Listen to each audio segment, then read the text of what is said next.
अगस्त के महीने में हमें अपने गन्ने की फसल में ऐसे कौन-कौन से प्रमुख कार्य करने चाहिए, जिससे हमारे गन्ने की जो ग्रोथ हो, वो ज़्यादा तेज़ हो, ज़्यादा मोटाई बढ़े, ज़्यादा लंबाई बढ़े, कुल मिलाकर ज़्यादा उपज मिले। तो दोस्तों इसके बारे में जानेंगे और सबसे पहले जो कार्य है, वो हमें ये करना है कि अगस्त का महीना लगते ही हमें जो अपने गन्ने की जो बँधाई है, उस पर ध्यान देना है। तो सबसे पहले तो हमें यदि पत्ती छुटानी है, जिन गन्ने की लंबाई ठीक हो गई है और उसमें पत्ती छूटने लगी है, तो उसे छुड़ाने का कार्य भी कर सकते हैं और उस गन्ने छुड़ाने के बाद जो पत्ती वो नीचे डाल दें और उसके बाद पहली बँधाई कर दें। इससे हमारा जो गन्ना है, वो अच्छे से विकास करेगा, मोटाई बढ़ेगी और जो रोग के जो रोगाणु पत्ती में होते हैं, वो नीचे चले जाएँगे और वो नष्ट हो जाएँगे। और दूसरा कार्य जो हमें करना है, वो ये करना है कि जो हमारा खाद है, हमने नाइट्रोजन है, फास्फोरस है, पोटाश समय पर दे दिया है, तो ठीक है। लेकिन इस समय यदि हमने निकट भविष्य में पोटाश का कार्य नहीं किया है, पोटाश नहीं डाला है या कैल्शियम नाइट्रेट नहीं डाला है, तो इन खादों का भी हम प्रयोग कर सकते हैं। क्योंकि दोस्तों गन्ने की लंबाई बढ़ाने के लिए कैल्शियम नाइट्रेट ज़रूरी है, गन्ने की मोटाई बढ़ाने के लिए भी कैल्शियम नाइट्रेट ज़रूरी है। उसी प्रकार गन्ने को विभिन्न प्रकार के रोगों से बचाने के लिए और गन्ने की मोटाई बढ़ाने के लिए जो पोटाश है, वो बहुत ज़रूरी है। तो इसका प्रयोग हम इस समय कर सकते हैं।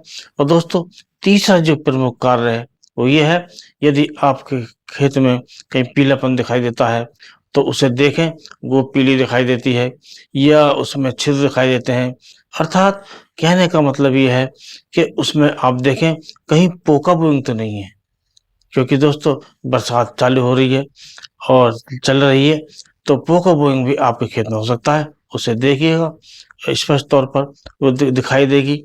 जो ऊपर का गोब होती है, गोब की जो निचली पत्ती होती है, वो ये दिखाई देता है कि वो सुखड़ी दिखाई देती है, पीली दिखाई देती है। यदि पीली है, तो उसमें उचित एक दवाई फंजीसाइड की लगा दें, जिससे पोका-वोइंग पर कंट्रोल हो जाए। यदि टॉप बोरर है, तो टॉप बोरर की पहचान है, उसमें गोब में तरह-तरह के छिद्र दिखाई देते हैं। यदि छिद्र दिखाई देते हैं या गोब में कीड़ा दिखाई देता है, तो समझो टॉप बोरर है, तो उसके लिए भी उचित कीटनाशक लगा दें। और इनसे संबंधित चाहे पोका-वोइंग हो या टॉप बोरर हो, इससे संबंधित जो वीडियो चैनल पे हैं, आप उसमें विस्तृत जानकारी लेकर कोई सा भी कीटनाशक प्रयोग कर सकते हैं, चाहे स्प्रे वाला करें या नीचे डालने वाला करें। और इसके बाद जो चौथा कार्य है, वो हमें ये करना है, जो हमारा गन्ना है, यदि हम देखते हैं कि इसमें हल्का पीलापन दिखाई देता है, तो हमारे भाई, किसान भाई, जो यूरिया है, उसकी भरमार कर देते हैं। धड़ल्ले से यूरिया का प्रयोग करते हैं। लेकिन ये जो समय है, बरसात का चल रहा है, इसमें हमें यूरिया का प्रयोग नहीं करना है।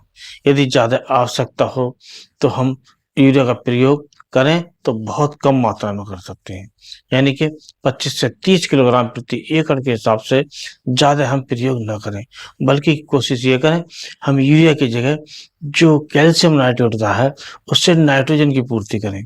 उससे ये फ़ायदा होगा, इससे रोग तो लगेंगे नहीं, गन्ने का तना भी मजबूत होगा और गन्ने की जो मोटाई है, वो भी बढ़ेगी और गन्ने पर जो कलर भी आएगा और गन्ने की लंबाई भी। और दोस्तों 5वां कार्य जो हमें करना है, जो हमने सनी या ढैंचा बो दिया है, आगे उस खेत में हमें गन्ने की बुआई करनी है, तो यदि सनी या ढैंचा करीब 50 से 60 दिन का हो गया है, तो उसे मिट्टी पलटने वाले हल से पलट दें, ताकि वो अच्छी प्रकार से हरी खाद गड़कर सड़कर तैयार हो जाए और उसके बाद हम उसमें गन्ने की बुवाई कर सकें।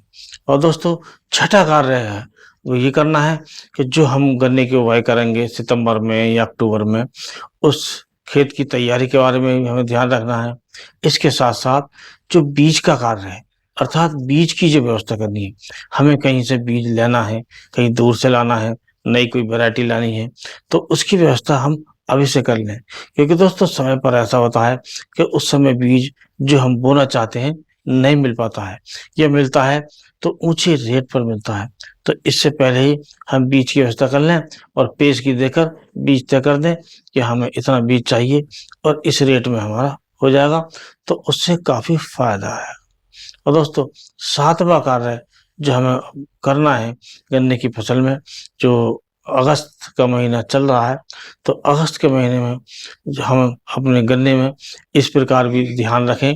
इस समय बारिश ज़्यादा होती है, तो जो जल भराव होता है, ज़्यादा बारिश हो जाती है, तो जल निकास की व्यवस्था भी रखें।